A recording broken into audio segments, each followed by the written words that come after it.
Hello, my angels. It's me, Lord Nicolina, and welcome back to Angel Rise.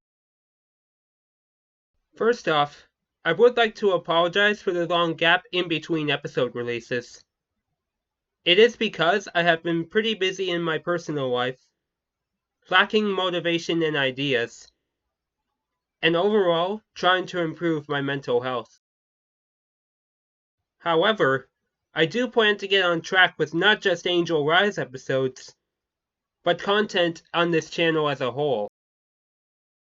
It's because I want to do my best to bring content you all deserve to see on here. So I hope you're all excited for that. Speaking of content, I do have another Storytime with Nicolina episode coming this weekend at the time I'm recording this. It'll be on something I talked about back in episode 24. So I highly recommend you go and check that episode out, just so it can serve as a warm-up to what's coming. With that being said, let's get into the topic of the 33rd episode of Angel Rise. If you're a movie fanatic, this is for you. In this episode, I will be talking about 4 of my favorite movies of all time, which includes one that was released this year. Those who are close to me will most likely know what that film is. Keep in mind, however, I will not be sharing spoilers from any of the films mentioned in case you all haven't watched them yet. Now grab your movie tickets and your popcorn and enjoy the show. The first film I love involves no question one of the most iconic movie protagonists of all time, that being the British spy James Bond. And the film in question is Casino Royale, which was released in 2006. The film is the 21st in the James Bond film franchise, and the first to involve Daniel Craig portraying the iconic British spy.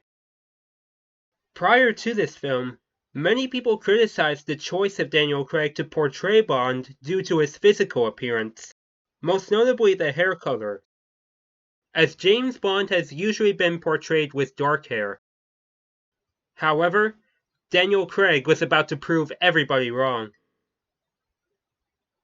In the film, Bond is assigned to attempt to bankrupt terrorist financer Le Chiffre in a high-stakes poker game at the Casino Royale in Montenegro. The film was absolutely outstanding. It showcases a unique focus point that's not common in previous James Bond films, that being the quiet intensity of a poker game. While there is plenty of action in this film, which has become a staple in the franchise, I love how the film's primary focus is the poker game that Bond is trying to win. All the while, Daniel Craig's portrayal of Bond matches up incredibly well with how the character works. He's ruthless, reckless, fearless, and even has emotional depth to the character that previous Bond actors didn't portray. And the detail of Bond being newly promoted to 00 status feels like a new birth for not only the character, but the Bond film series as a whole, which I also give a lot of praise to. The sequels that followed continued the emphasis of Bond's emotional depth, with feelings of revenge, redemption, sorrow, and true love being the strong points. And Daniel Craig continuing his incredible portrayal of the character. While the sequels were quite good, Casino Royale is my favorite of the 5 films Daniel Craig portrayed James Bond, and quite undoubtedly my favorite James Bond film of all time, even though I've only watched bits and pieces of the other 20 films. Overall, Casino Royale gives me a feel of intense silence combined with incredible action. And the way the movie shows that is incredible. It works out absolutely perfect. That's why it ranks among my favorite films of all time. The next film I love is one that got me into liking female characters, more specifically princesses. That being the 2013 Disney movie Frozen. This film follows the story of Princess Anna of the Scandinavian kingdom of Arendelle as she teams up with an Iceman by the name of Kristoff, his reindeer companion Sven, and an anthropomorphic snowman named Olaf to find her older sister Queen Elsa, whose powers of snow and ice have trapped their kingdom in an eternal winter. I initially didn't think too much of the film when I first saw it, but it was the second time I watched it that I started to catch on, though only a tiny bit. Nonetheless, I did see it as a pretty good film. It was when the film came out on DVD on March 18th, 2014, however, that got me hooked on it. I couldn't get enough of how good the film was. Everything felt perfect to me. The storyline, the songs, the characters, they all came together. Based on that, I made it a goal of mine to bring home as much Frozen merchandise as I could, though it was mostly posters and books that I got. More particularly, the Anna and Elsa book series, which follows the events after the film of Anna and Elsa's adventures. And as you may have surmised by this point, those two were my primary focus. As I've covered on this channel quite a few times before, I was mostly surrounded by my sisters and mother growing up, so thinking back on it now, this was the beginning of my dive into my focus on female characters. I really liked Anna, but Elsa I set my eyes on more because of her powers, her empowering role as the Queen of Arendelle, and her independence. The idea of not just one, but two monarchs that are siblings in the same film is honestly groundbreaking in the sense that no other Disney film has done that. Disney, if you're watching this, please make more films like that. For a year and a half, I felt like no other film I watched was ever going to top Frozen. But as 2015 drew to a close, and 2016 rolled around, I started to gain interest in video games, and my fanboying for Frozen started to drift away. One by one, I either trashed, stored away, or gave away my Frozen merchandise.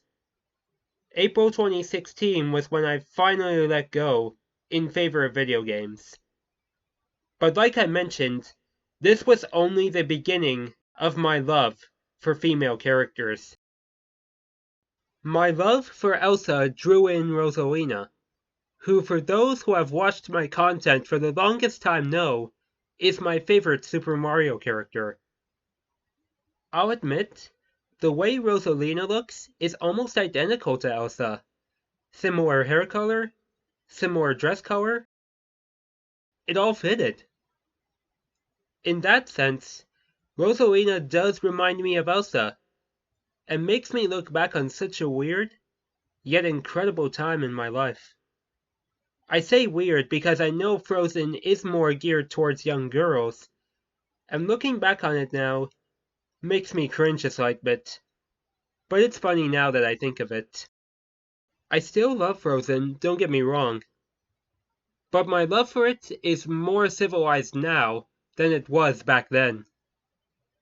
However, I got reminded of it when the teaser trailer for Frozen 2 came out, and my excitement peaked up again. As for Frozen 2 itself and watching it, I found it to be somewhat better than the original.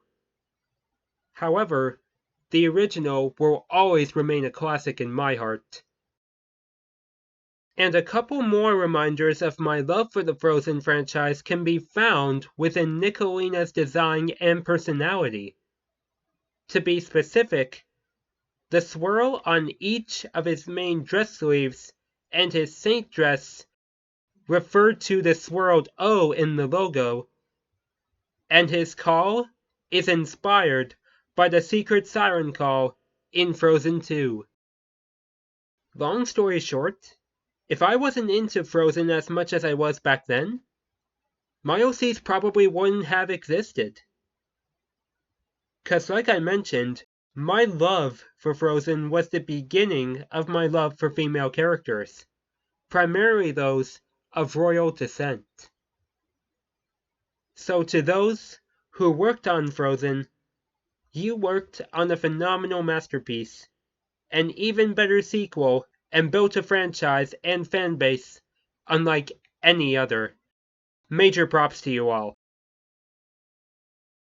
Next up is a film that, no question, in my opinion, is one of the greatest superhero films of all time. That being the Marvel film Black Panther, released in 2018. This film follows T'Challa, aka Black Panther, being crowned king of the isolated fictional African nation of Wakanda following the death of his father, King T'Chaka. However, an outsider by the name of Eric Killmonger plans to abandon Wakanda's isolated status and begin a revolution. This film intrigued me quite a bit, particularly its name, since the high school I went to has the panther as their mascot. But it was more than just the name that got me. When I watched the film, it gave me a sense which I first started to feel, that being dedication, both intrapersonal and interpersonal, in the sense of representing family and loved ones.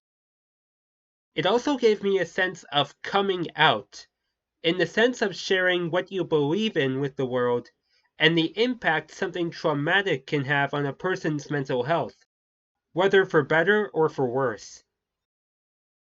Another thing that I really like about this film is the themes of African culture. Considering the African ancestry representation in the film industry is gaining significant ground. And Black Panther does an incredible job of that with its costume designs and settings. Also, it proves that anyone, regardless of their skin color, can have the strength to overcome anything, which I feel goes in line with my belief of giving strength and love to each other, no matter which walk of life anyone comes from. Even the film's iconic chant, "Wakanda Forever," inspired me.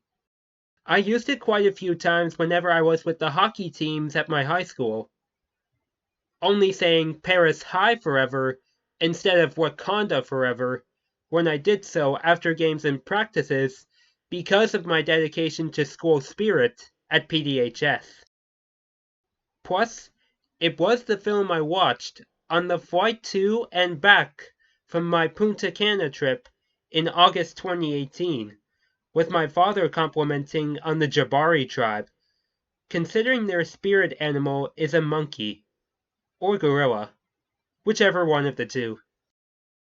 While I don't watch the film as much as I do now, I like to look back on it as it being a staple to me realizing myself to who I support and spreading inspiring messages.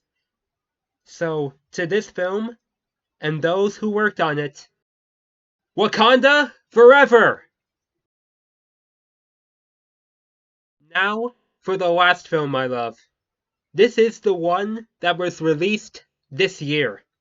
It has smashed box office records left, right, and center.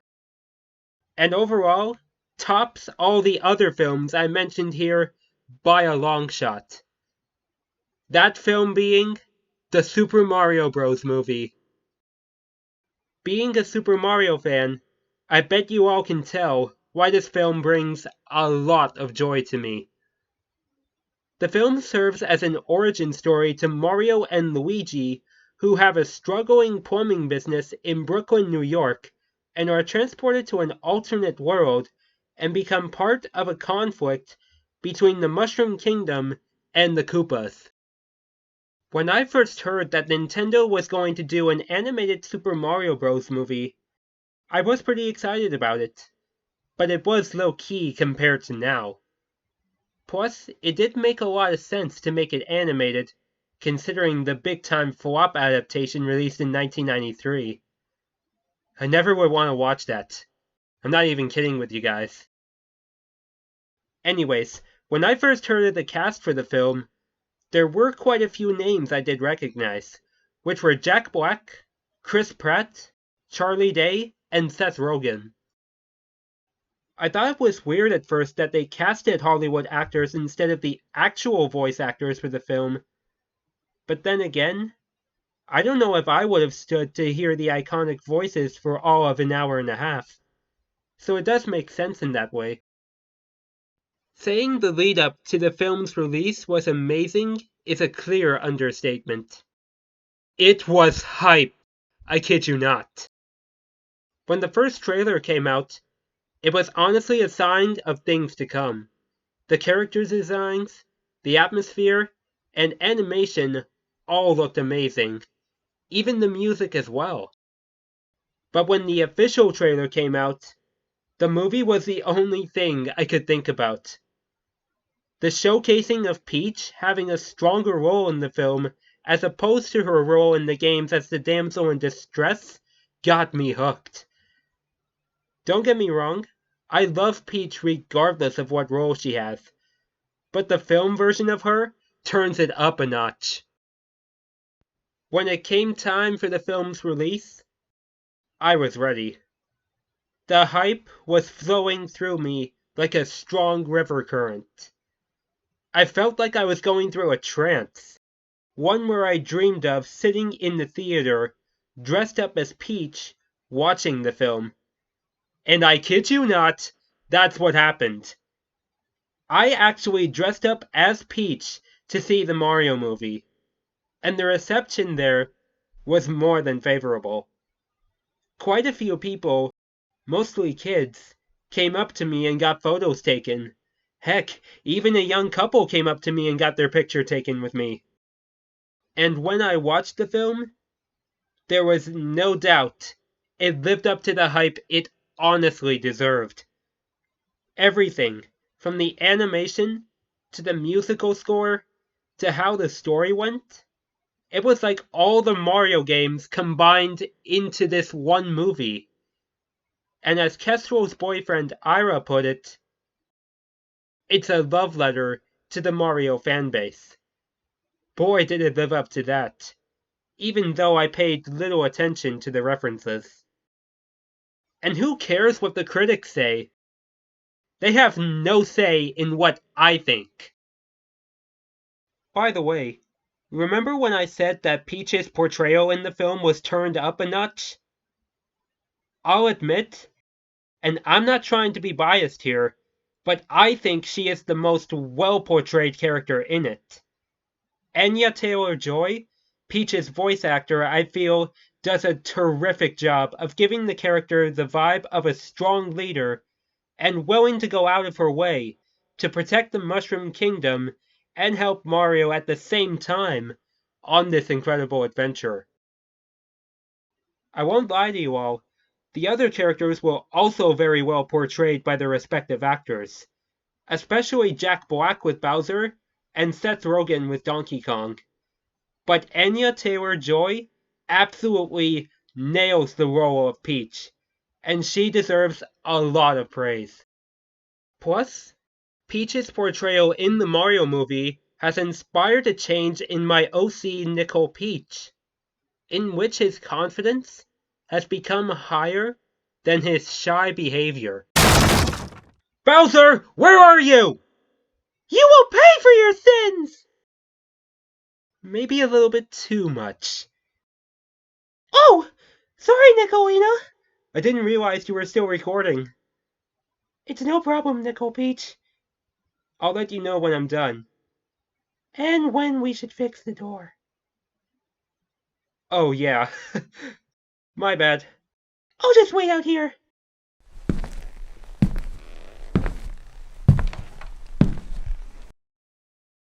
There's the new Nickel Peach for you all there.